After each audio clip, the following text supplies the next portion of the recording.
confirmed! This is Making Mega with Matli. Ikaw kasama?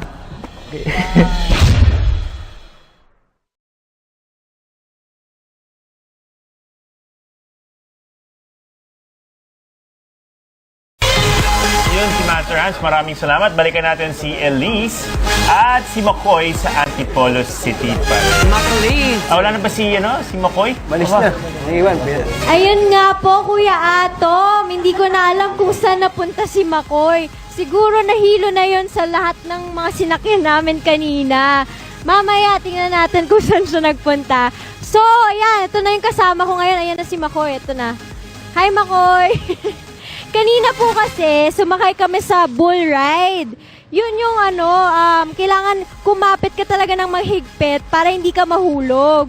Hulaan nyo guys kung sino yung unang nahulog sa amin ni McCoy. Ayan, meron akong pruweba mamaya, papakita ko yan sa inyo.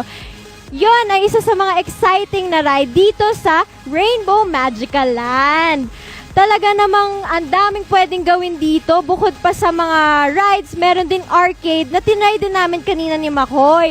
Nag-basketball kami. Ulaan nyo ulit kung sino yung nanalo. Siyempre, siya naman yun. Ayun, o diba? Sobrang daming pwedeng gawin dito, guys.